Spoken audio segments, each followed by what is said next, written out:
Facebook is a lot like the East India Company. That's the premise I keep coming back to. You see, I've been reading Carl Trocki's book, The Dream of Empire, which is about the history of the opium trade. His argument is that the opium trade, global capitalism, and the British Empire are all connected. They all emerged at the same time. Global capitalism was made possible by the opium trade's concentration of capitalists in areas like Hong Kong, Singapore, London, and indeed across India. Meanwhile, the actual running of the empire, the running of India, was subsidised to something like 15% of British India's income in the 1830s was from the opium trade. Drugs, he argues, have been central to global capitalism since its creation, be it sugar, tobacco, tea, alcohol, or opium.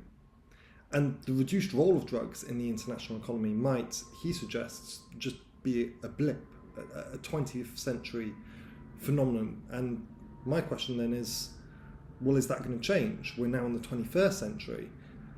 And that got me thinking, is social media the new opium? The opium trade was part of the Asian Triangle trade.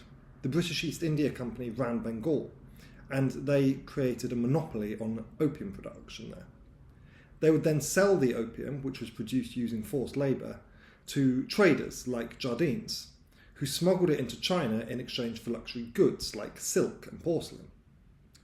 Those luxury goods were then sold in England, allowing for the purchase of manufactured goods and silver, which was then in turn traded into India, completing the triangle.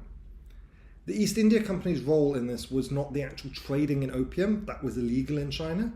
Rather, they just produced it and then extracted a super profit by being able to overcharge for their product because they had a monopoly and so they could charge whatever they liked. Compare that to social media companies today. They market a highly and dangerously addictive product to consumers around the world who pay in their attention. Remember that saying, if you're not paying, you are the product? Attention from consumers around the world is traded with local advertisers by American tech companies.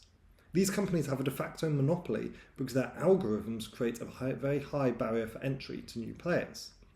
This allows them to extract a super profit from every information exchange online, including those in the global south. The practice is just as rooted in extraction as the opium trade. Indeed, the parallels between Indian opium farms and modern Indian click farms is uncanny with their exploitation of marginalised workers. But the difference is that this product is consumed all over the world, not just in zones of colonial influence. We're all buying the same drug.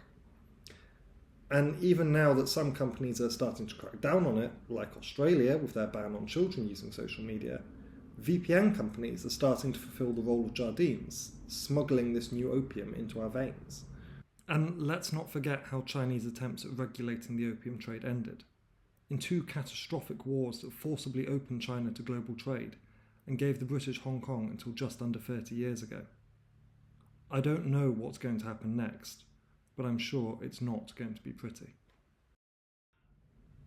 I don't for 1 minute pretend to have a solution to this problem that I've identified, but I think it's an interesting historical parallel, and that's the sort of thing that got me interested in history. So if you want to hear about more of these random 10 p.m. thoughts of mine, subscribe.